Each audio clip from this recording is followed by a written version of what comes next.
So let's get to what is going on with 2024. We'll start with Donald Trump here. So we've got some new revelations from CNN reportedly about what is causing a lot of skepticism and making it more likely that he is going to be indicted with regard to the classified documents situation. Let's go ahead and put this up on the screen.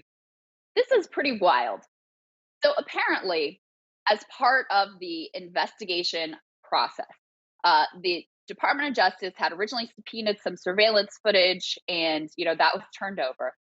And then in October, they asked for additional surveillance footage. Well, right at that similar time in October, just so happens the Mar-a-Lago pool was drained.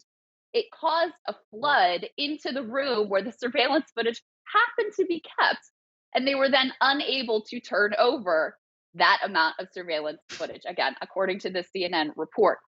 Furthermore, the maintenance worker who was charged with draining the pool that ultimately causes the flood is the same person who is seen in other videos moving some of the boxes around at the time period where they're also being asked to turn over documents.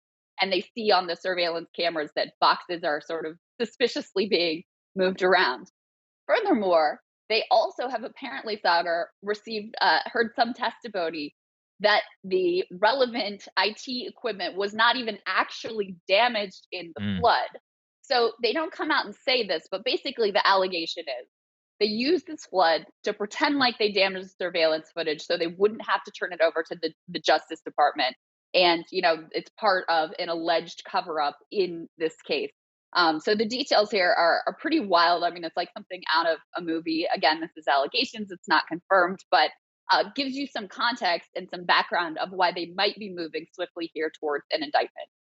Yeah, I mean, I also know that the special counsel, Jack Smith, actually met yesterday with Trump's attorneys about nearing the decision to possibly go ahead and charge him. So, I mean, I think it's one of those where we genuinely have no idea how this is going to play out just because you have the political aspect of play. You, of course, have President Biden, who literally got caught also with classified documents at his residence. Then you also have the added, wrinkle, I guess, of Trump. The charges they're zeroing in are not possession, but of obstruction. Then they have to prove the obstruction in terms of his legal team violating the confidentiality with his lawyers and now with the surveillance.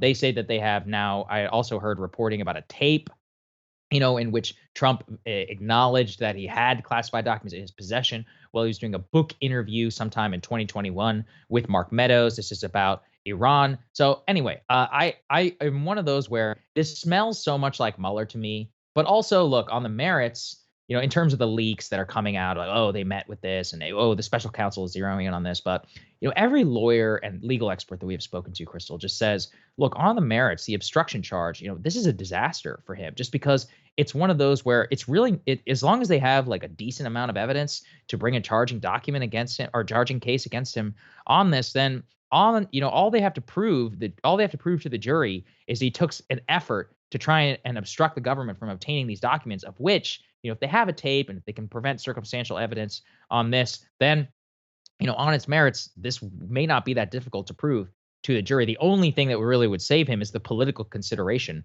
about charging a former president. But also, you can see this and say that, well, a former president, he was charged in New York, Right. and it's not like it changed really things all that much politically. In fact, No. it only helped Trump. This one might be different because of the Biden administration. Of course, I'm not downplaying it. It's still extraordinary whenever it does happen. But just that maybe that influenced our calculus, really don't know. Yeah. So if the emerging reports are accurate, you have the tape you're referring to, which would undercut his defense that basically, like, well, I declassified all these documents when I was president, so I could do whatever I want with them. Allegedly, in this tape, he seems to indicate, like, hey, I got these classified Mhm. documents and I didn't declassify them. So it undercuts that defense of these were all declassified. You also have a complicating factor there, too, which is that the document that he's referring to in that tape, apparently they have been unable to find, and it was very sensitive with regard to a potential attack on Iran. So there's that piece. Then, in terms of potential obstruction and a cover up, you've got this wild story about the pool draining situation, flooding the room. Maybe it really was an accident, maybe it wasn't an accident. But when you add that to the footage they have of guys moving boxes around and potentially even Trump himself moving boxes that contain this sensitive material around, then you start to have a pretty damning set of facts. So Hmm. that's the way that that is all shaping up at this point. In terms of the timing, go ahead and put this up on the screen. As you mentioned, Sagar, some of Trump's attorneys did meet with the special counsel at the Justice Department on Monday. This was seen as very significant because also the grand jury that had been impaneled, they had been not been meeting for a month. Now they are starting to meet again this week. There is some speculation. I have no idea whether this is founded or not. That potentially that means they're wrapping things up. And the fact that the Trump's lawyers are meeting with the Department of Justice is another indication that they are coming close to an indictment. You also have Trump. Remember before he was indicted in the other case in New York, he started raging on Truth Social and talking Hmm. about, like, I'm going to be indicted imminently, et cetera. He sort of started to do that again with regard to this case and saying how unfair it is that he would be indicted and not Biden or not other presidents, et cetera.